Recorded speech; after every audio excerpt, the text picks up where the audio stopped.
Hello കൂട്ടുകാരെ, മലയാളി മോമിലേക്ക് നിങ്ങൾക്ക് വീണ്ടും സ്വാഗതം. അപ്പോൾ ഇന്നത്തെ വീഡിയോ നമ്മൾ വീണ്ടും ഒരു റുട്ടീൻ വീഡിയോ ആയിട്ടാണ് വന്നിരിക്കുന്നത്. അപ്പോൾ എൻ്റെ ഇന്നത്തെ ക്വസ്റ്റ്യൻ ഇതാണ്: നിങ്ങളുടെ ലൈഫിൽ ഏറ്റവും വലിയൊരു ഡ്രീം എന്തായിരിക്കും? ആ ഒരു ഡ്രീം അല്ലെങ്കിൽ ആ ഒരു ലക്ഷ്യം എത്തിച്ചേരാൻ നിങ്ങൾ എന്തെങ്കിലും കാര്യങ്ങൾ ഇപ്പം മുതൽ സ്റ്റാർട്ട് ചെയ്തിട്ടുണ്ടോ എന്നൊന്ന് കമൻറ്റ് ബോക്സിൽ പറയാം. അപ്പോൾ പലർക്കും പലതായിരിക്കും. അപ്പോൾ അതെന്താണെന്നൊന്ന് പറഞ്ഞാൽ അത് നമുക്കും ഒരു മോട്ടിവേഷനാണ്. ഓക്കെ, നമ്മൾ മറ്റുള്ളവരും ഇതുപോലെ ലക്ഷ്യങ്ങൾ എത്തിച്ചേരാൻ വേണ്ടിയിട്ട് ഒരുപാട് ട്രൈ ചെയ്യുന്നുണ്ടല്ലോ എന്നല്ലേ. അപ്പോൾ അങ്ങനെ നമ്മുടെ ഡേ സ്റ്റാർട്ട് ചെയ്യുന്നത് കിച്ചണിലെ പണികൾ തുടങ്ങിയിട്ടാണ്. അപ്പോൾ സമയം 5:15 ഞാൻ കിച്ചണിൽ വന്ന് പാത്രങ്ങൾ വാഷ് ചെയ്തതൊക്കെ എടുത്ത് വെക്കുകയാണ്. ചിലവർ ഈ ഒരു സ്റ്റെയിൻലെസ് സ്റ്റീൽ കുട്ട എവിടെ വാങ്ങിയെന്ന് ചോദിച്ചിരുന്നു. ഇത് നമ്മൾ പാത്രങ്ങളൊക്കെ വാങ്ങാൻ കിട്ടുന്ന കടയുണ്ടല്ലോ, സ്റ്റെയിൻലെസ് സ്റ്റീൽ പാത്രമൊക്കെ വാങ്ങുന്ന കടകളിൽ നിന്നാണ് വാങ്ങിയത്. ഒരു 2000 രൂപയിൽ താഴെയാണ് ഇതിൻ്റെ വില വരിക. പല റേഞ്ചിലുണ്ട് ഇത്. അതിൻ്റെ അളവനുസരിച്ചും അതിൻ്റെ മെറ്റീരിയലിൻ്റെ കട്ടി അനുസരിച്ചും ഒക്കെ വ്യത്യാസമുണ്ട് വിലകൾ. അപ്പോൾ വാങ്ങുമ്പോൾ ഒരു കാര്യമാണ് പ്രത്യേകം ശ്രദ്ധിക്കേണ്ടത്, സ്റ്റെയിൻലെസ് സ്റ്റീൽ തന്നെ വാങ്ങുക. അത് വാങ്ങുമ്പോൾ കുറച്ച് വില വരുമെങ്കിലും നമുക്കത് വർഷങ്ങളോളം എത്ര നാൾ വേണമെങ്കിലും യൂസ് ചെയ്യാം.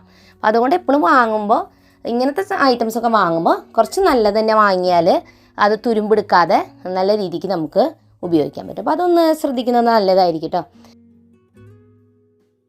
അങ്ങനെ ഞാനൊരു 15 മിനിറ്റ് എടുത്ത് വേഗം നമ്മുടെ രാവിലത്തെ കാര്യങ്ങളൊക്കെ ഒന്ന് സെറ്റാക്കാണ്. ആദ്യമൊക്കെ ഞാൻ ചായ കുടിച്ച് സമാധാനത്തിൽ ഇരുന്നിട്ടൊക്കെയാണ് എൻ്റെ പണികൾ സ്റ്റാർട്ട് ചെയ്യാറ്. പക്ഷെ അങ്ങനെ ചെയ്യുമ്പോൾ എനിക്കൊരു മടി പിടിച്ചൊരു ഫീലാണ്. വന്ന പാടെ തന്നെ ഇത് ചെയ്യാനായിട്ട് നമുക്കത്ര ഇൻട്രസ്റ്റ് ഇല്ല. ശരിക്കും പറഞ്ഞാൽ എഴുന്നേറ്റ് വരുമ്പോൾ തന്നെ അടുക്കളപ്പണി എന്ന് ഓർക്കുമ്പോൾ ഒരു ബോറടി ആണെങ്കിൽ പോലും ഈ കുറച്ച് കാര്യങ്ങൾ ഇവിടെ ചെയ്ത് വെച്ചിട്ട് പോയി ഇരുന്ന് കഴിഞ്ഞാലേ സമാധാനമായിട്ട് ചായ കുടിക്കാം. കാരണം കുറച്ച് എന്തെങ്കിലുമൊക്കെ പണി അടുക്കളയിൽ നടക്കുന്നുണ്ടല്ലോ. അപ്പോൾ കുക്കറിലാണ് നമ്മൾ പല കാര്യങ്ങൾ ചെയ്യണമെന്നുണ്ടെങ്കിൽ കുറേ പണി നമുക്ക് ഈസി ആക്കാൻ പറ്റും. കുക്കറിൽ എങ്ങനെ ഓരോ ഐറ്റംസ് വേവിച്ചെടുക്കാമെന്ന് അതിൻ്റെ വേവ് കറക്റ്റ് നോക്കിയൊക്കെ എടുക്കാൻ നമ്മൾ പഠിച്ചാൽ നമുക്ക് വളരെ ഈസി ആയിട്ട് കുറേ കാര്യങ്ങൾ കുക്കറിൽ തന്നെ നമുക്ക് ചെയ്തെടുക്കാൻ പറ്റും. അപ്പോൾ ഇന്ന് ഉച്ചയ്ക്ക് നമ്മുടെ ലഞ്ചിനുള്ളത് മീൻ കറിയും അതിൻ്റെ കൂടെ കായ വെച്ചിട്ടുള്ള തോരനാണ്, പച്ചക്കായ വെച്ചിട്ട് തോരനാണ്. അപ്പോൾ മീൻ നമുക്ക് വെളൂരിയാണ് കിട്ടിയിട്ടുണ്ടായിരുന്നത്. അപ്പോൾ അത് നമ്മൾ നന്നാക്കിയൊക്കെ തലേദിവസം തന്നെ വെച്ചിട്ടുണ്ട്. പിന്നെ കറിയിലേക്ക് വേണ്ടിയിട്ടുള്ള എല്ലാ ഐറ്റംസും നമ്മൾ എടുത്ത് വെക്കുന്നുണ്ട്. അപ്പോൾ ഇന്ന് ബ്രേക്ക്ഫാസ്റ്റിന് നമ്മൾ ഗോതമ്പ് കഞ്ഞിയും മുതിര വെച്ചിട്ടുള്ള ഉപ്പേരിയും പിന്നെ മാങ്ങ ചമ്മന്തിയാണ്. അപ്പോൾ മാങ്ങ വീട്ടിൽ കുറച്ചുണ്ടായപ്പോൾ മക്കൾക്ക് മാങ്ങ ചമ്മന്തി ഉണ്ടാക്കിയിട്ട് കഞ്ഞി കഴിക്കണമെന്ന് പറഞ്ഞു. അപ്പോൾ അതുകൊണ്ട് പിന്നെ വീണ്ടും കുറച്ച് ദിവസങ്ങൾക്ക് മുമ്പ് കഞ്ഞി ഉണ്ടെങ്കിലും പോലും വീണ്ടും നമ്മൾ ഈ ചമ്മന്തി ഉണ്ടാക്കണ കാരണം കഞ്ഞിയും കൂടിയിട്ടാണ് നമ്മൾ ചെയ്യണത്. അപ്പോൾ അതിന് വേണ്ടിയിട്ടുള്ള ഐറ്റംസൊക്കെ നമ്മൾ എടുത്ത് സെറ്റാക്കി വെച്ചിട്ടുണ്ട്. അങ്ങനെ അതെല്ലാം നമ്മൾ എടുത്ത് സെറ്റാക്കി വെച്ചിട്ട് ഇനി ഞാൻ വേഗം തന്നെ പ്രയറിന് വേണ്ടിയിരിക്കുകയാണ്. ഒരു 5:30 മുതൽ 5:45 വരെ. നിങ്ങൾ പ്രയർ ചെയ്യുകയാണെങ്കിൽ അങ്ങനെ ചെയ്യാം, ഇല്ലെങ്കിൽ കുറച്ച് നേരം മെഡിറ്റേഷൻ ചെയ്യണമെങ്കിൽ അങ്ങനെ ചെയ്യാം. എന്തായാലും ഒരു 15 മിനിറ്റ് നമ്മുടെ മൈൻഡ് ഒന്ന് ഫ്രീ ആക്കി വെക്കാനുള്ള ഒരു ഒത്തിരി സമയം നമുക്ക് തന്നെ കൊടുക്കുക. അങ്ങനെ സമയം ഒരു 5:45 മക്കളെ 2 പേരെയും വിളിച്ചു. അപ്പോൾ നമ്മളിങ്ങനെ ടൈമിന് അവരെ എഴുന്നേൽപ്പിക്കുമ്പില്ല, ആ സമയത്ത് അവർക്ക് കറക്റ്റ് എഴുന്നേൽക്കാൻ പറ്റും കേട്ടോ. നമ്മളതങ്ങനെ എണീപ്പിച്ച് നമ്മൾ പ്രാക്ടീസ് ആക്കിയാൽ മതി. അപ്പോൾ ഞാൻ തന്നെ വന്ന് വിളിച്ചിട്ട് അവരെ എഴുന്നേൽക്കാം, അലാറൊന്നും വയ്ക്കാറൊന്നുമില്ല, അവർക്ക് അതാണ് ഇഷ്ടം. പക്ഷെ ഞാൻ പറഞ്ഞു വന്ന കാര്യം, നമ്മൾ കറക്റ്റാണ് നമ്മൾ സ്വയം ഒന്ന് ചിട്ടയായ നമ്മുടെ കുട്ടികളെ നമുക്ക് കുറച്ച് അങ്ങനെയൊക്കെ കൊണ്ടുവരാം. ഈസ അവിടെ ചായ ഉണ്ടാക്കിക്കൊണ്ടിരിക്കുക കേട്ടോ. ചില ദിവസം അവളായിരിക്കും ചായ ഉണ്ടാക്കുക. അപ്പോൾ ഇന്ന് അവൾ ഉണ്ടാക്കിക്കൊണ്ടിരിക്കുന്നുണ്ട്. ഞാനപ്പോൾ എന്താണെന്ന് വെച്ചാൽ കുട്ടികൾ കുറച്ചുകൂടി ഉഷാറാവും, എന്തെങ്കിലുമൊക്കെ വേറെ കാര്യങ്ങൾ ചെയ്യിപ്പിച്ചിട്ട് പഠിപ്പിക്കായിരുന്നു. അല്ലെങ്കിൽ എഴുന്നേറ്റ പാടെ തന്നെ പഠിക്കായിരുന്നു, അവർക്കായാലും മടുപ്പ് തോന്നില്ലേ. അപ്പോൾ അവൾ ചായയൊക്കെ ഉണ്ടാക്കി വരുമ്പോഴേക്കും ഒരു ഉണർവ് കിട്ടും. റോഷനോടായിരുന്നെങ്കിൽ ഞാൻ എന്തെങ്കിലുമൊക്കെ വർത്താനം പറഞ്ഞൊന്ന് ഉഷാറാക്കിയിട്ടാണ് പഠിപ്പിക്കാനൊക്കെ ഇരുത്തുക. അപ്പോൾ അങ്ങനെ അത് കഴിഞ്ഞ് ഞാൻ കഷ്ണങ്ങളൊക്കെ നമ്മൾ അരിഞ്ഞെടുക്കുകയാണ്. മീൻ കറിക്ക് വേണ്ടിയിട്ട് മാങ്ങ ഇട്ടിട്ടാണ് കറി വെക്കണേ. അതുപോലെ തന്നെ ചമ്മന്തിക്ക് വേണ്ടിയിട്ടൊക്കെ അരിഞ്ഞെടുക്കുന്നുണ്ട്. അപ്പോൾ ഞാൻ വെജിറ്റബിൾസൊക്കെ കട്ട് ചെയ്തെടുക്കുമ്പോഴേ എനിക്ക് കൂടുതലും ഞാൻ ബോർഡിൽ വെച്ചിട്ട് തന്നെയാണ് കട്ട് ചെയ്യുള്ളൂ. അങ്ങനെ കയ്യിൽ വെച്ചിട്ട് അരിയൽ കുറവാണ്. ഇപ്പോൾ മാങ്ങ അരിയുന്നുണ്ട്, അതല്ല പറഞ്ഞത്. എനിക്കങ്ങനെ ഭയങ്കര കട്ടിങ് എക്സ്പേർട്ടൊന്നും അല്ല കേട്ടോ. എനിക്കങ്ങനെ വഞ്ഞിയിൽ ഭയങ്കരമായിട്ടൊന്നും അറിയില്ല. എനിക്കറിയുന്ന പോലെയൊക്കെ ഞാൻ ചെയ്യണത്. പക്ഷെ ഞാൻ പറഞ്ഞു വന്ന കാര്യം, ചിലവർക്ക് ഇങ്ങനെ കയ്യിൽ വെച്ചിട്ട് ഇങ്ങനെ പച്ചക്കറികൾ അരിയണമാണ് കേട്ടോ വളരെ ഫാസ്റ്റായിട്ട്. എനിക്ക് ഭയങ്കര ഒരു അത്ഭുതം തോന്നുന്നത് എങ്ങനെയാണ് അങ്ങനെ വെച്ച് അരിയണത്. എനിക്ക് ഭയങ്കര പേടിയാട്ടോ. ചിലപ്പോൾ പ്രാക്ടീസ് ഇല്ലാത്തതുകൊണ്ടാവാം. അപ്പോൾ നമ്മൾ ചിലവരൊക്കെ ഇങ്ങനെ വിരലിങ്ങനെ ഗ്ലൗസ് ഇട്ടിട്ടുണ്ടാവും, എന്നിട്ടാണ് ചെയ്യുക. എന്നാൽ പോലും എനിക്ക് എന്തോ അങ്ങനെ കിട്ടുമ്പോൾ ഒരു സ്പീഡില്ല. ബോർഡിൽ വെച്ച് ചെയ്യുകയാണെങ്കിൽ അത്യാവശ്യം സ്പീഡിലൊക്കെ നമ്മൾ അരിയും. പക്ഷെ ഇങ്ങനെ ചെയ്യാൻ എനിക്കറിയില്ല. അപ്പോൾ അതുകൊണ്ട് എനിക്ക് അങ്ങനെ ജോലികളൊക്കെ വളരെ ഫാസ്റ്റായിട്ടും ഇങ്ങനെ കാലങ്ങൾ കഴിയുന്തോറും നമ്മൾ എക്സ്പേർട്ടായി വരാമെന്ന് പോലെ അങ്ങനെ കഴിയുമ്പോൾ അവരുടെ ആ സ്പീഡൊക്കെ കാണുമ്പോൾ എനിക്ക് ഭയങ്കര ഒരു ഇത് തോന്നാറുണ്ട് കേട്ടോ, എന്ത് രസമായിട്ടാണ് ചെയ്യണേന്ന്. അപ്പോൾ അങ്ങനെ നമ്മൾ പച്ചക്കറികളെല്ലാം അരിഞ്ഞെടുത്ത് അതൊക്കെ അവിടെ സെറ്റാക്കി വെച്ചിട്ടുണ്ട്. ഇനി നമുക്ക് വേഗം തന്നെ നമ്മുടെ കുക്കിംഗ് പണികൾ സ്റ്റാർട്ട് ചെയ്യാം. അപ്പോൾ കുക്കിംഗ് എനിക്ക് ഇഷ്ടമാട്ടോ, വേഗം തീരും. അരിഞ്ഞെടുക്കലാണ് ശരിക്കും പറഞ്ഞാൽ ചില നേരത്ത്. ഉപ്പേരിക്കൊക്കെ പ്രത്യേകിച്ച് അരിയുമ്പോൾ കുറച്ച് സമയം പോണത്. പക്ഷേ കറി വെച്ച് എടുക്കാനായിട്ട് എനിക്ക് നല്ല ഇഷ്ടമാണ്, വേഗം കഴിയുമല്ലോ. അപ്പോൾ ആദ്യം തന്നെ ഉപ്പേരി, നമ്മൾ മുതിര ഉപ്പേരി ഉണ്ടാക്കണേ. അപ്പോൾ അത് ഉണ്ടാക്കി സെറ്റാക്കിയിട്ടുണ്ട്. സാധാരണ എല്ലാ ഉപ്പേരികളെ പോലെ തന്നെ വേറെ പ്രത്യേകിച്ചൊന്നുമില്ല. ഉപ്പേരി എല്ലാം ഒരുപോലെ നല്ല ഈസി ഉണ്ടാക്കാൻ. അപ്പോൾ അങ്ങനെ ഉപ്പേരി ഉണ്ടാക്കിയെടുത്തു കഞ്ഞിക്കുള്ളത്. ഇനി നമുക്ക് ഉണ്ടാക്കേണ്ടത് മീൻ കറി ഉണ്ടാക്കിയെടുക്കണം. അപ്പോൾ നമുക്കിനി മീൻ കറി ഉണ്ടാക്കിയെടുക്കാം. മീൻ കറിക്ക് ഉണ്ടാക്കാനായിട്ട് ഞാൻ ഒരു മാങ്ങയാണ് നമ്മൾ നല്ല പുളിയുള്ള മാങ്ങ പോരാണ് എടുത്തിട്ടുള്ളൂ. പിന്നെ ഒരു കുഞ്ഞ് സവാള, ഒരു 2 പച്ചമുളക്, ഒരു കുഞ്ഞ് പീസ് ഇഞ്ചി അരിഞ്ഞത്, പിന്നെ 1 ടീസ്പൂൺ മുളക് പൊടിയും, ഒരു 1/4 ടീസ്പൂൺ മഞ്ഞൾപ്പൊടിയും, 3 ടീസ്പൂൺ മല്ലിപ്പൊടി. ഇതാണ് ഞാൻ എപ്പോഴും എടുക്കുന്ന ഒരളവ്. ഈ ഒരു ചട്ടിയിലാണ് എപ്പോഴും മീൻ കറി ഉണ്ടാക്കുക കേട്ടോ. നമുക്ക് കുറേ പാത്രങ്ങൾ ഉണ്ടെങ്കിൽ പോലും ചില പാത്രം നമുക്ക് ഭയങ്കര ഇഷ്ടമുള്ളതായിരിക്കും. അതിൽ തന്നെയായിരിക്കും മിക്കവാറും നമ്മളെല്ലാം ഉണ്ടാക്കുക. കാരണം അത് ഇളക്കിയെടുക്കാനുള്ളൊരു സുഖവും അതൊക്കെ നോക്കുമ്പോൾ ചിലപ്പോൾ അതിലെ അളവും ഒക്കെ നമുക്ക് ചിലപ്പോൾ പെർഫെക്റ്റ് ആയിരിക്കും. അതാവാം നമുക്കത് ഇഷ്ടപ്പെടുന്നത്. എന്തായാലും ഞാൻ മീൻ കറിക്ക് വേണ്ടിയിട്ടുള്ള ഈ കഷ്ണങ്ങളൊക്കെ ഇതിൽ ചേർത്തിട്ട് ആദ്യം തന്നെ ഇതെല്ലാം കൂടി നന്നായി തിരുമ്പി എടുക്കാം. കുറച്ച് വെളിച്ചെണ്ണ ഒഴിച്ചു കൊടുക്കുക. ഒരു ടീസ്പൂൺ മതി. അത് ചേർത്ത് നന്നായിട്ടൊന്ന് മിക്സ് ചെയ്ത് കൊടുക്കുക. എല്ലാം കൂടി നന്നായി പിടിക്കട്ടെ. അത് കഴിഞ്ഞിട്ട് നമ്മൾ നന്നാക്കി വെച്ചിരിക്കുന്ന മീൻ അതിലേക്ക് ഇടുക. അപ്പോൾ ഞാൻ മീൻ എണ്ണിയിട്ട് ഇടണം കേട്ടോ. ഒരു കാര്യം എന്ന് വെച്ചാൽ കുറച്ച് വറക്കാൻ കിട്ടാൻ വേണ്ടിയിട്ടാണ്. എല്ലാം കൂടി കറിയിലേക്ക് ഇട്ടാൽ വറക്കാൻ കിട്ടില്ല. അപ്പോൾ അതൊക്കെ എണ്ണി നമ്മൾ നോക്കിയൊക്കെ എല്ലാവർക്കും പീസസൊക്കെ നമ്മളിട്ട് ഏകദേശം നമ്മളിത് എങ്ങനെ എടുത്തിട്ടുണ്ട്.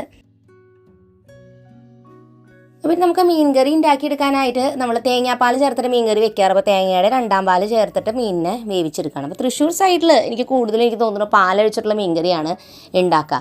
അതുകൊണ്ട് തന്നെ നമുക്ക് മീൻ കറി ഉണ്ടാക്കാൻ കുറച്ച് സമയം എക്സ്ട്രാ വേണം. കാരണം എന്താണെന്ന് വെച്ചാൽ മീൻ നന്നാക്കി എടുക്കൽ പിന്നെ മുളക് കറി ഉണ്ടാക്കുകയാണെങ്കിൽ പെട്ടെന്ന് പണി കഴിയും. പക്ഷേ പാലൊഴിച്ചുണ്ടാക്കണമെങ്കിൽ തേങ്ങ ചിരവി പാലൊക്കെ എടുത്ത് ആ ഒരു ടൈമും കൂടി ശരിക്കും നമുക്ക് വരുന്നുണ്ടല്ലേ. അപ്പോൾ ഇനി ഞാൻ ബാക്കിയുള്ള മീൻ എടുത്തിട്ട് ഒന്ന് പുരട്ടി വെക്കുകയാണ്. ഉപ്പും മുളകും മഞ്ഞൾപ്പൊടിയും ഗരം മസാലയും ചേർത്തിട്ടാണ് ഞാൻ പുരട്ടി വയ്ക്കാറ്. ചില സമയത്ത് ഇത്തിരി കോൺഫ്ലവറിൻ്റെ പൊടിയിലും ക്രിസ്പി ആയിട്ട് കിട്ടണമെങ്കിൽ ചില മീനൊക്കെ ഇപ്പം ഇതിങ്ങനെ കട്ടി കുറഞ്ഞ മീനായതുകൊണ്ട് ഫ്രൈ ചെയ്യുമ്പോൾ ക്രിസ്പി ആയിട്ട് കിട്ടും. പക്ഷേ ചില മീനിന്ന് കട്ടിയുള്ള മീനാകുമ്പോൾ ഇത്തിരി ക്രിസ്പിയൊക്കെ ആവണമെങ്കിൽ ഇത്തിരി കോൺഫ്ലവറിൻ്റെ പൊടി ഒന്ന് ഇട്ട് കൊടുത്താൽ നല്ലതാണ്. ഞാൻ അതൊന്നും ഇട്ടിട്ടില്ല. അപ്പോൾ ഇത് പുരട്ടി ഞാനത് ഫ്രിഡ്ജിൽ വെക്കും. നമ്മൾ ആ കഴിക്കാനതിൻ്റെ കുറച്ച് മുൻപ് എടുത്ത് വറക്കാനായിട്ട്. അപ്പോൾ അങ്ങനെ ഈ ചേട്ടനും മോളും കൂടിയിട്ട് പോയിട്ട് കുറച്ചും കൂടി മാങ്ങ പൊട്ടിച്ചുകൊണ്ട് വന്നു. അവൾ സ്കൂളിലേക്ക് ഇപ്പോൾ ഇങ്ങനെ മാങ്ങ അങ്ങനെ കട്ട് ചെയ്ത് കൊണ്ടുപോകും ഫ്രണ്ട്സ് എല്ലാവരും കൂടി കഴിക്കാനേ. മാങ്ങ ഉപ്പും മുളകും ഇട്ടിട്ട് ഒന്ന് മിക്സ് ചെയ്ത് ഇങ്ങനെ കൊണ്ടുപോകും. അപ്പോൾ ചേട്ടൻ അവൾക്ക് വേണ്ടിയിട്ട് ആ മാങ്ങയൊക്കെ ഒന്ന് അരിഞ്ഞു കൊടുക്കുകയാണ് കേട്ടോ. കൊണ്ടുപോകുമ്പോൾ കുറച്ച് അധികം തന്നെ കൊണ്ടുപോകും. കാരണം അവിടെ ക്ലാസ്സിലും ഇങ്ങനെ വേറെ കുട്ടികളും മാങ്ങയൊക്കെ ഉള്ളവർ കൊണ്ടുവരാറുണ്ടെന്ന് പറയുന്നുണ്ട്. അപ്പോൾ ചിലപ്പോൾ മാങ്ങ ആണെങ്കിൽ മാങ്ങ, പിന്നെ മറ്റു കുട്ടികൾ ലൂവിക്ക ഉണ്ടാവുക, അങ്ങനെയൊക്കെ നമ്മൾ സ്കൂളിൽ പണ്ട് കൊണ്ടുപോയിരുന്ന പോലെ ഇവരും കൊണ്ടുപോകണമെങ്കിൽ നമുക്കൊരു സന്തോഷമാട്ടോ. കാരണം ഞാനും പണ്ട് സ്കൂളിലൊക്കെ പഠിക്കുമ്പോൾ ഇങ്ങനെ മാങ്ങ കൊണ്ടുപോയിട്ടും കഴിച്ചിട്ടുണ്ട്. അല്ലെങ്കിൽ നമ്മൾ മറ്റു കുട്ടികളൊക്കെ നമുക്കതുപോലെ തന്നിട്ടുണ്ട് കേട്ടോ മാങ്ങയൊക്കെ. എനിക്കിപ്പോൾ തന്നെ മാങ്ങ കാണുമ്പോൾ വായിൽ വെള്ളം വരുന്നു. കാരണം മാങ്ങയുടെ വീഡിയോ കാണുമ്പോൾ തന്നെ നമുക്ക് അങ്ങനെ തോന്നുന്നു അല്ലേ. അപ്പോൾ എന്തായാലും സ്കൂളിലായാലും പോയിട്ട് ഇങ്ങനെ ഇടയ്ക്ക് ആ ഒരു ഇൻ്റർവെല്ലിൽ മാങ്ങ കിട്ടുമ്പോൾ ഒരു രസമല്ലേ. പിന്നെ പലപ്പോഴും സ്കൂളിൽ നമ്മൾ കൊണ്ടുവരാറുള്ളത് പുളിങ്കുരു കൊണ്ടുവരാറുണ്ട് അല്ലേ വറുത്തിട്ട്. പിന്നെ ലൂവിക്ക കൊണ്ടുവരാറുണ്ട്, ചാമ്പയ്ക്ക കൊണ്ടുവരാറുണ്ട്. അങ്ങനെയൊക്കെ കുറേ ഐറ്റംസൊക്കെ പണ്ട് പഠിക്കുന്ന സമയത്ത് കൊണ്ടുവരും.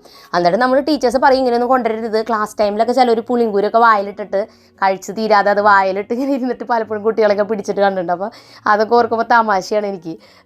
അതൊക്കെ എന്തൊക്കെയാണ് ചെയ്തേക്കണത്. എനിക്ക് പുളിങ്കൂരാണെങ്കിൽ ഇഷ്ടമില്ല കേട്ടോ. കാരണം എന്താ വെച്ചാൽ കഴിയില്ല വായിലിട്ട് കഴിഞ്ഞാൽ. കൂടുതൽ ഇഷ്ടം മാങ്ങയും ചമ്പയ്ക്കും ലൂവിക്കും അതൊക്കെ തന്നെയാണ്. അപ്പോൾ നമ്മൾ മീൻ കറി ഇങ്ങനെ പകുതി ഒന്ന് വേവായിട്ടുണ്ട്. ഞാൻ ഒരു മീഡിയം ഫ്ലെയിമിൽ വെച്ചിരിക്കണം. കാരണം മീനേ കുഞ്ഞു മീനല്ലേ, പെട്ടെന്ന് വേവ് കൂടിപ്പോവും. അപ്പോൾ നമ്മളിനി കയ്യിലിട്ട് ഇളക്കരുത് കേട്ടോ. അപ്പോൾ ഇവിടെ ഇവർ മാങ്ങ ബാക്കിയുള്ളതും കൂടി അരിഞ്ഞെടുക്കുകയാണ്. ഞാൻ ഈ ചമ്മന്തി ഉണ്ടാക്കാനായിട്ട് പോവാണ്. അപ്പോൾ ചമ്മന്തി ഉണ്ടാക്കാനായിട്ട് നമ്മളൊരു 2 മാങ്ങയോളം എടുത്തിട്ടുണ്ട് കേട്ടോ.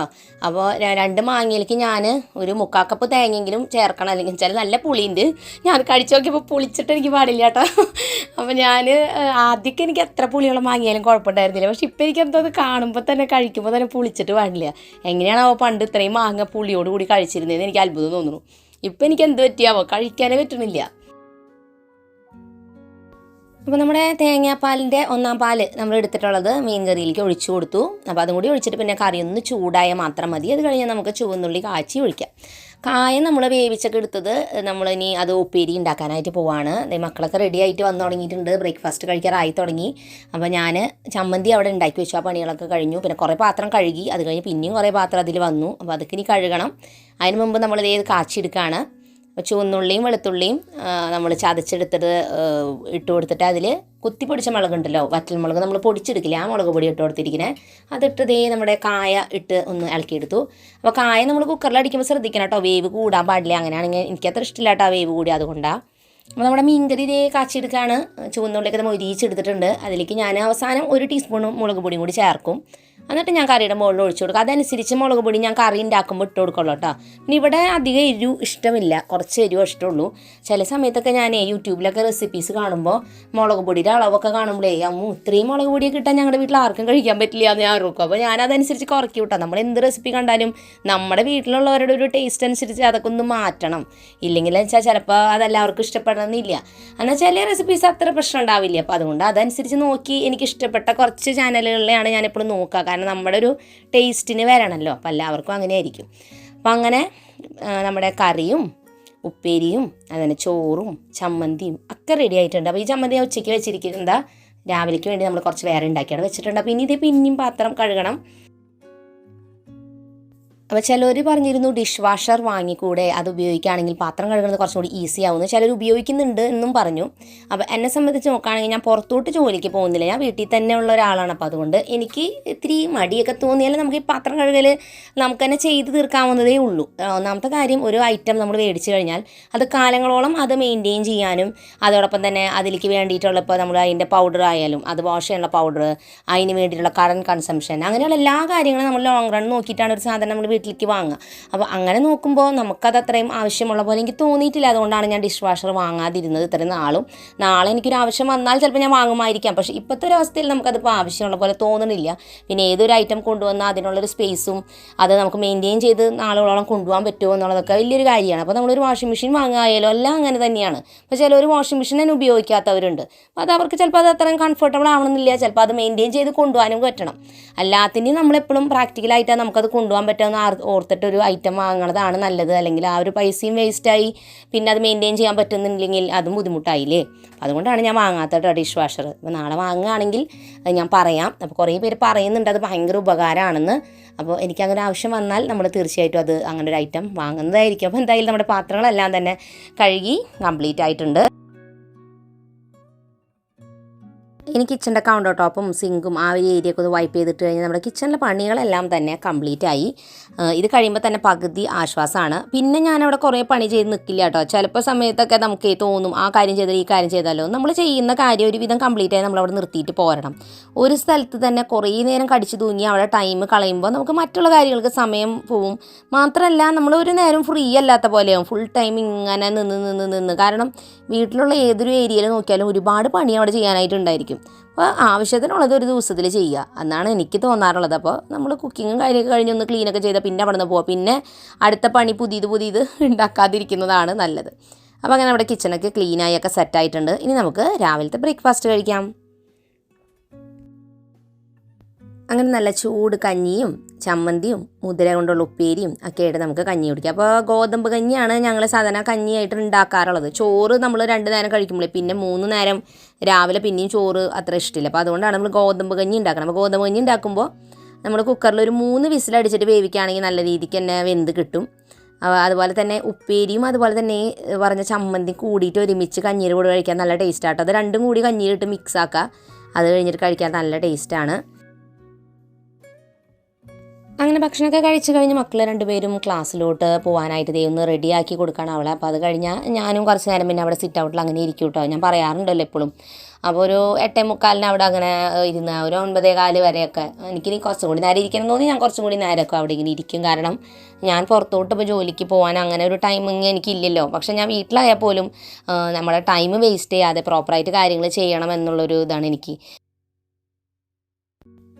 അപ്പോൾ ഒരു ഹൗസ് വൈഫ് ആണെങ്കിൽ പോലും നമ്മൾ ഒരുവിധം എല്ലാ കാര്യങ്ങളും ആക്റ്റീവായിട്ട് എപ്പോഴും വീട്ടിൽ നിൽക്കുകയാണെങ്കിൽ നമ്മുടെ മൈൻഡിനും അത് നല്ലതായിരിക്കും. ഇല്ലാന്നുണ്ടെങ്കിൽ നമ്മളിങ്ങനെ ഇരുന്ന് ഒരു മടി പിടിച്ചൊരു ഫീലും പിന്നെ ഡിപ്രഷനിലോട്ടും ഒക്കെ പോകാൻ സാധ്യതയുണ്ട്. നമ്മളെപ്പോഴും ആക്റ്റീവായിട്ട് വീട്ടിലിരിക്കാൻ പോലും ആക്റ്റീവായിട്ട് കാര്യങ്ങൾ ചെയ്യുക. നമ്മുടെ വീട്ടിൽ നിന്ന് എല്ലാവരും പോയി കഴിയുമ്പോൾ നമ്മൾ വീട്ടിൽ ഒറ്റയ്ക്കാവൂലേ. അപ്പോൾ നമ്മൾ പതിയെ നമ്മളിങ്ങനെ ഒരു മടി പിടിച്ചതിൽ വന്ന് പിന്നീട് ഡിപ്രഷൻ ആവാതിരിക്കാനാണ് പറയണത്. നമ്മളെപ്പോഴും ആക്റ്റീവായിട്ട് എന്തെങ്കിലുമൊക്കെ ചെയ്തുകൊണ്ടിരിക്കുമ്പോൾ നമ്മുടെ മൈൻഡ് എപ്പോഴും നല്ല ഫ്രഷ് ആയിട്ടിരിക്കും. അപ്പോൾ ഇന്ന് ഞാനിങ്ങനെ ജോലികൾ ചെയ്യുമ്പോൾ ചിന്തിച്ചൊരു കാര്യം എന്ന് വെച്ചാൽ സോഷ്യൽ മീഡിയ ഇപ്പോൾ ഭയങ്കരമായിട്ട് നമ്മൾ യൂസ് ചെയ്യണമെന്ന് തന്നെ മറ്റുള്ളവരുടെ ലൈഫ് കുറേയും കൂടി നമ്മൾ കാണുകയാണല്ലേ. അപ്പോൾ ഓരോരുത്തർ ചെയ്യുന്ന ഓരോ കാര്യങ്ങളും വളരെ മൈന്യൂട്ടായിട്ടുള്ള കാര്യങ്ങൾ പോലും നമ്മൾ പറയുകയാണ്. പണ്ടെന്ന് വെച്ചാൽ തൊട്ടപ്പുറത്തിപ്പുറത്തെയും വീട്ടിലുള്ളവരുടെ ചിലപ്പോൾ കാര്യങ്ങൾ നമുക്ക് അറിയുന്നുണ്ടാവുള്ളൂ. പക്ഷേ ഇപ്പോൾ നമുക്ക് വേൾഡ് മൊത്തമുള്ള ആരുടെ കാര്യം വേണമെങ്കിലും അറിയാം. പക്ഷേ അത് നമുക്ക് ഒരുപാട് കാര്യങ്ങൾ പഠിക്കാൻ പറ്റുന്നുണ്ട്. അതിൽ നിന്നും കുറേ കാര്യങ്ങൾ നമുക്ക് കിട്ടുന്നെങ്കിൽ പോലും നെഗറ്റീവ് എഫക്റ്റും പലപ്പോഴും നമ്മുടെ ലൈഫിൽ വരാറുണ്ട്. അത് ഒരു ഫാക്റ്റ് തന്നെയാണ്. അപ്പോൾ അത് മറ്റുള്ള ലൈഫ് നമ്മൾ അമിതമായി പ്രശ്നമായിട്ട് കണ്ടുവരുമ്പോൾ നമുക്ക് തോന്നുന്നത് നമുക്കതില്ലല്ലോ, ഞങ്ങൾക്കത് അങ്ങനെ ഇല്ലല്ലോ, ഞങ്ങളുടെ ലൈഫ് എന്താ ഇങ്ങനെ ആയിപ്പോയത് എന്നൊരു നെഗറ്റീവ് വൈബ് നന്നായിട്ട് ഇപ്പോൾ നമ്മുടെ സോഷ്യൽ മീഡിയ ഉപയോഗിക്കുന്ന കണ്ടിന്യൂസ് ഉപയോഗിക്കുന്ന ഇവരുടെ മനസ്സിലുണ്ട്. അത് കുറച്ചൊക്കെ നമ്മൾക്ക് മെച്യൂരിറ്റി ഇല്ലാത്തതിൻ്റെ പ്രശ്നമാണെന്ന് എനിക്ക് പലപ്പോഴും തോന്നാറുണ്ട് കേട്ടോ. അപ്പോൾ നമ്മൾ ആ കണ്ടുകൊണ്ടിരിക്കുന്നത് ഒരു റിയൽ ലൈഫാണ്, അല്ലെങ്കിൽ ഒരു കുറച്ച് ഫോട്ടോസ് ആയിരിക്കാം, അല്ലെങ്കിൽ വീഡിയോസ് ആയിരിക്കാം. അതിൻ്റെ ബാക്കിലുള്ള കഥ നമുക്കൊന്നും അറിയില്ല. അത് നമ്മൾ പലരുടെയും ജീവിതങ്ങൾ ചിലപ്പോൾ കാണുമ്പോൾ വീഡിയോയിലൂടെ കാണുന്നതല്ല, പിന്നീട് പല പ്രശ്നങ്ങളും ഉണ്ടാകുമ്പോൾ ഇവർക്ക് ഇങ്ങനെയൊക്കെ പ്രശ്നങ്ങൾ ഉണ്ടായിരുന്നോ എന്ന് നമ്മൾ ചിന്തിക്കരുത്. അപ്പോൾ നിങ്ങൾക്ക് ആലോചിച്ചാൽ അറിയാലോ, അതിൽ കാണുന്ന കാര്യം നമ്മുടെ ലൈഫായിട്ട് കമ്പയർ ചെയ്തിട്ട് എന്തെങ്കിലും കാര്യമുണ്ടോ? അപ്പോൾ നമ്മൾക്ക് കിട്ടിയിരിക്കുന്ന നല്ല നല്ല അനുഗ്രഹങ്ങൾ കൂട്ടിവെച്ച് അത് ഓർക്കുക. നമുക്ക് തന്നിരിക്കുന്ന അനുഗ്രഹങ്ങൾ അത് മറ്റു പലരും ആഗ്രഹിക്കുന്ന പല കാര്യം നമ്മുടെ കയ്യിലുണ്ടാവും, പക്ഷെ നമ്മൾ നോക്കിക്കൊണ്ടിരിക്കുന്നത് മറ്റുള്ളവരായിരിക്കും. അപ്പോൾ അതുകൊണ്ട് അങ്ങോട്ടും ഇങ്ങോട്ടും ശ്രദ്ധിക്കാതെ നമ്മുടെ സ്വയം കാര്യം നോക്കുക, നമ്മുടെ ലൈഫ് മുന്നേറാൻ നമുക്ക് എന്താ ചെയ്യാൻ പറ്റുക എന്ന് നോക്കുക. അല്ലാതെ കമ്പാരിസൺ ചെയ്തും താരതമ്യം ചെയ്തും അത് കുട്ടികളിൽ പോലും അത് കാണുന്നുണ്ട്. അപ്പോൾ ഒരു കാര്യമില്ല, നമുക്ക് കിട്ടിയിരിക്കുന്ന ലൈഫ് എങ്ങനെ നമുക്ക് ഭംഗിയാക്കി കൊണ്ടുപോകാം. അപ്പോൾ പലപ്പോഴും ചിലവരുടെ ലൈഫിൽ ഇപ്പോൾ ഞാനായ പോലും നമ്മളൊക്കെ ഇപ്പോൾ കുറേ പ്രശ്നങ്ങളൊക്കെ വരുമ്പോൾ ഞാൻ വിചാരിക്കും ഒരു പ്രശ്നം കഴിഞ്ഞപ്പോൾ അടുത്ത പ്രശ്നം കഴിയുമ്പോൾ അടുത്തത്, എൻ്റെ ജീവിതത്തിൽ മാത്രം ഇങ്ങനെ വരണേന്ന് ഞാനായാലും പണ്ടൊക്കെ ചിന്തിച്ചിരുന്നു കേട്ടോ. പക്ഷേ പലപ്പോഴും എനിക്ക് തോന്നിയിട്ടുണ്ട് ഓരോ പ്രശ്നങ്ങൾ വരുമ്പോഴും അത് സോൾവ് ചെയ്ത് മുന്നോട്ട് പോകും തോറും കുറേ എക്സ്പീരിയൻസ് എനിക്ക് കിട്ടുന്നുണ്ട്, കുറേ വ്യക്തികളെ മനസ്സിലാക്കാൻ എനിക്ക് പറ്റുന്നുണ്ട്. അതോടൊപ്പം തന്നെ ലൈഫിൽ കുറച്ചും കൂടി സ്ട്രോങ് ആയിട്ടിരിക്കാനും മെച്ചുവേർഡ് ആവാനും എന്നെ ജീവിതത്തിലെ പല അനുഭവങ്ങളും പ്രശ്നങ്ങളുമാണ് സഹായിച്ചത്. അപ്പോൾ നമ്മൾ ഓരോ ഇയറും ഓരോ കാര്യങ്ങൾ തരണം ചെയ്ത് വരുന്നതും ദൈവം നമുക്ക് അങ്ങനത്തെ കാര്യങ്ങൾ കൂടുതൽ തരുന്നത് നമ്മൾ സ്ട്രോങ് ആക്കാനും ഭാവിയിൽ നമ്മൾ ദൈവം വിചാരിക്കുന്ന എന്തെങ്കിലും ഒരു കാര്യത്തിൽ നമ്മൾ എത്തിച്ചേരാനാണെന്നാണ് ഞാൻ വിശ്വസിക്കുന്നത്. അപ്പോൾ അതുകൊണ്ട് തന്നെ നമ്മൾ പ്രോബ്ലങ്ങൾ വരുമ്പോൾ വിഷമം നമുക്ക് വരും, അത് വിഷമിക്കാതെ അത് എങ്ങനെ സോൾവ് ചെയ്യാം, എല്ലാത്തിനും സൊല്യൂഷൻ ഉണ്ട്, സോൾവ് ചെയ്യാമെന്നുള്ള രീതിയിൽ മുന്നോട്ട് പോവുക. എല്ലാം നല്ലതിന് തന്നെയാണ്. അപ്പോൾ നമ്മൾ ആരെങ്കിലും എന്താ പറയുക അങ്ങനെ വിഷമിക്കുന്നുണ്ട്, മറ്റുള്ളവരായിട്ട് നമ്മുടെ ലൈഫ് കമ്പയർ ചെയ്ത് ജീവിക്കുന്നുണ്ടെങ്കിൽ ദയവ് ചെയ്ത് അങ്ങനെ ചെയ്യരുത്. അതാണ് നമ്മുടെ ലൈഫിൽ ചെയ്യാൻ പറ്റുന്ന ഏറ്റവും മോശപ്പെട്ടൊരു കാര്യം. നമ്മുടെ ലൈഫിൽ കിട്ടിയിരിക്കുന്ന കാര്യത്തിൽ ഹാപ്പി ആവുക, ഇല്ലെങ്കിൽ അതിലെന്തെങ്കിലും ഇഷ്യൂസ് ഉണ്ടെങ്കിൽ സോൾവ് ചെയ്യാൻ എന്താ ചെയ്യാൻ പറ്റുക, നമ്മുടെ ലൈഫിനെ കുറിച്ച് ചിന്തിക്കുക. മറ്റുള്ളവരായിട്ട് കമ്പയർ ചെയ്ത് ജീവിക്കുമ്പോൾ ഒരിക്കലും നമുക്ക് സന്തോഷം കിട്ടില്ല. അപ്പോൾ അങ്ങനെ ഞാൻ എൻ്റെ ക്ലീനിങ് ചെയ്യണതിൻ്റെ ഇടയ്ക്കാണ് കേട്ടോ ഈ കഥകൾ മൊത്തം പറയണത്. കാരണം പലപ്പോഴും എനിക്കിങ്ങനെ വീഡിയോയിൽ വരുന്ന കമൻറ്റുകൾ അല്ലെങ്കിൽ മറ്റുള്ളവർ പറയുന്ന കാര്യങ്ങളൊക്കെ കേൾക്കുമ്പോൾ എനിക്കിങ്ങനെ പറയണമെന്ന് മനസ്സിൽ തോന്നിയ കാര്യമായിട്ടാണ് നിങ്ങളോട് ഒരു ഫ്രണ്ട് എന്ന രീതിയിൽ ഞാൻ പറയണത്. അത്രയേ ഉള്ളൂ, അത്ര വിചാരിച്ചാൽ മതി. കാരണം ഞാനും ലൈഫ് ഇനിയും കാണാനുണ്ട്. ഇത്ര കണ്ടതിൻ്റെ വെളിച്ചത്തിൽ എനിക്ക് തോന്നിയ കുറച്ച് കാര്യങ്ങളാണ് ഞാൻ പറയണത്. അപ്പോൾ ഞാനിനി മക്കളുടെ റൂമും അപ്പച്ചനമ്മച്ചിയുടെ റൂമും അതൊക്കെ അടിച്ച് വാരണം കേട്ടോ. അപ്പോൾ നമ്മൾ മറ്റുള്ള റൂം ക്ലീൻ ചെയ്യുന്ന സമയത്ത് പ്രത്യേകിച്ച് പ്രായവരുടെയൊക്കെ ആയാലും കുട്ടികളായാൽ പോലും ഒതുക്കണ സമയത്ത് ശ്രദ്ധിക്കേണ്ടത് ചില ഐറ്റംസൊക്കെ നമ്മളെ അവിടെ തന്നെ വെക്കുക, അത് എടുത്ത് മാറ്റി നമ്മൾ ഒതുക്കാൻ നിൽക്കരുത്. എന്തെന്ന് വെച്ചാൽ പ്രായമായവരൊക്കെ അവരുടെ റൂം അവരുടെ കംഫേർട്ടിനെ ഒതുക്കി വെച്ചിരിക്കുന്നതായിരിക്കും, അവർക്ക് അറിയുണ്ടാവും അത് എവിടെയാണ് ഇരിക്കുന്നത്. അപ്പോൾ നമ്മുടെ ക്ലീനിങ് പണി പോയിട്ട് നമ്മൾ അവിടെ കുറേ പരീക്ഷിക്കാൻ നിന്നാൽ അത് അവർക്ക് ബുദ്ധിമുട്ടായിരിക്കും. അപ്പോൾ ഒരിക്കലും ഞാൻ അങ്ങനെ ചെയ്യില്ല, ഞാൻ അവിടെ ഉള്ളത് ക്ലീൻ ചെയ്യും എന്നല്ലാതെ വേറെ ഒന്നും അങ്ങനെ കൊണ്ട് മാറ്റില്ല. അത് മാത്രമല്ല കുട്ടികളുടെ റൂമിലായാൽ പോലും ഒരു ഏജ് കഴിഞ്ഞാൽ അവർ വെച്ചിരിക്കുന്ന അവരുടെ ചിലപ്പോൾ നമുക്കത് വെറുതെ സില്ലിയായിട്ട് തോന്നും, നമുക്ക് തോന്നുന്നത് വേസ്റ്റ് ഐറ്റംസ് ഒക്കെ എന്തെടുത്ത് വെച്ചേക്കണേ, പക്ഷേ അവരത് ഭയങ്കര വാല്യൂ ആയിട്ട് ചിലപ്പോൾ വെച്ചിരിക്കുന്ന എന്തെങ്കിലും സാധനങ്ങളായിരിക്കും, നമ്മളടുത്ത് കളഞ്ഞു കഴിഞ്ഞാൽ അവർക്കത് സങ്കടമാവും. അപ്പോൾ അതുകൊണ്ട് നമ്മളെപ്പോഴും മറ്റൊരാളുടെ റൂം ഒതുക്കുമ്പോൾ ഒരിക്കലും അവിടുത്തെ സാധനങ്ങളും ആവശ്യമില്ലാത്തൊന്നും എടുക്കാൻ നിൽക്കണ്ട. നമ്മളവിടെ ജസ്റ്റ് ക്ലീൻ ചെയ്ത് പോകാം, ഉള്ള ഭംഗി മതി. ആ ഒരു പോളിസി നമ്മളെപ്പോഴും എടുക്കുക. ഇല്ലയെന്നുണ്ടെങ്കിൽ അത് മറ്റുള്ളവർക്ക് ബുദ്ധിമുട്ടായിരിക്കും നമ്മളങ്ങനെ ചെയ്യണമെങ്കിൽ. ഇല്ല, അവരവരുടെ റൂം അവരവരെ ക്ലീൻ ചെയ്യണമെങ്കിൽ ഒരു പ്രശ്നമില്ല, അത് അവരവർ തന്നെ ചെയ്തോട്ടെ. അപ്പോൾ അങ്ങനെ ഞാൻ പണി ചെയ്യുന്നതിൻ്റെ ഇടയ്ക്ക് ഫോണും നോക്കി നിന്ന് ചിലപ്പോൾ നേരം കളയും കേട്ടോ. ചിലപ്പോൾ ഞാൻ പാട്ട് എന്തെങ്കിലുമൊക്കെ വെക്കുന്നുണ്ടാവും, അപ്പോൾ പാട്ട് മാറ്റാൻ വേണ്ടിയിട്ട് ഞാൻ ഫോൺ എടുക്കുക. അപ്പോൾ വേറെ വാട്സപ്പിൽ എന്തെങ്കിലും കാണും, അല്ലെങ്കിൽ വേറെ എന്തെങ്കിലും കണ്ട് ചിലപ്പോൾ സമയം അങ്ങനെ പോകും. അങ്ങനെ ലാസ്റ്റ് ഞാൻ നമ്മുടെ കിച്ചണും കൂടി അടിച്ച് തുടച്ചിട്ടാൽ നമ്മുടെ ക്ലീനിങ് പരിപാടി കഴിയും. അപ്പോൾ കിച്ചണിൽ മാത്രമാണ് ഞാൻ ഡെയിലി തുടയ്ക്കുന്നത്. ബാക്കി റൂമുകളൊക്കെ ഞാൻ ആഴ്ചയിൽ 2 ദിവസമാണ് തുടച്ചിടാറുള്ളത്. ആരോ ചോദിച്ചിരുന്നു ഡെയിലി തുടയ്ക്കുമെന്ന്. ഡെയിലി തുടയ്ക്കാനുള്ള സമയം സംഭവം അടിച്ച് വാരി കഴിഞ്ഞാൽ തുടയ്ക്കാനായിട്ട് ആകെ ഒരു 10-15 മിനിറ്റ് മതി.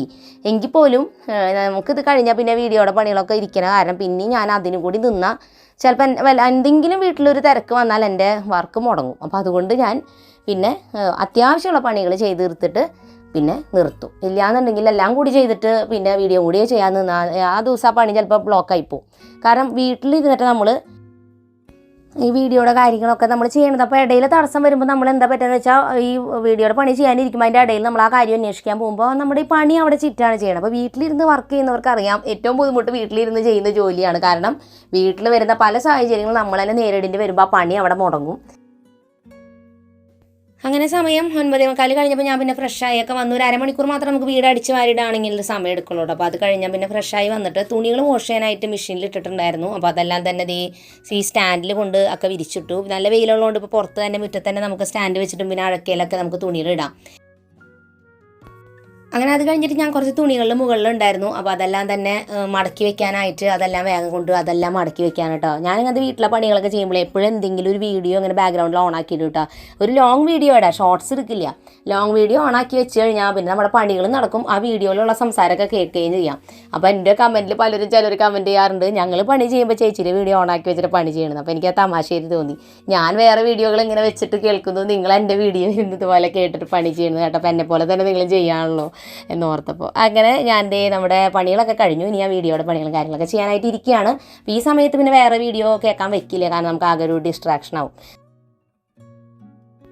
ഞാൻ ഒരു ക്വസ്റ്റ്യൻ നിങ്ങളോട് ഫസ്റ്റിൽ ചോദിച്ചിട്ടുണ്ടായിരുന്നു, എന്താണ് നിങ്ങളുടെ ഡ്രീം എന്ന്. അപ്പോൾ ഞാൻ എൻ്റെ ഉത്തരം പറയാൻ വിട്ടുപോയി. എൻ്റെ ഡ്രീം എന്ന് പറയുന്നത് ഒരു ബിസിനസ് വുമൺ ആവണം എന്നാണ്. പക്ഷെ അതിന് വേണ്ടിയിട്ട് ഒരു കാര്യം ഞാൻ ഇതുവരെ ചെയ്തിട്ടും കൂടി ഇല്ല. പക്ഷേ എൻ്റെ ഒരു ആഗ്രഹമാണ് അങ്ങനെ ആവണമെന്നൊക്കെ പണ്ട് മുതൽക്കേ. അപ്പോൾ അതെന്തെങ്കിലും ഭാവിയിൽ ആവാൻ പറ്റിയാൽ നന്നായി. അപ്പോൾ എന്തായാലും ഇന്നത്തെ വീഡിയോ നിങ്ങൾക്ക് എല്ലാവർക്കും ഇഷ്ടപ്പെട്ടു എന്ന് ഞാൻ വിചാരിക്കുന്നു. പുതിയൊരു നല്ല വീഡിയോ ആയിട്ട് വീണ്ടും നമ്മൾ വരുന്നതായിരിക്കും. അതൊരിക്കും എൻ്റെ എല്ലാ കൂട്ടുകാർക്കും bye bye and take care.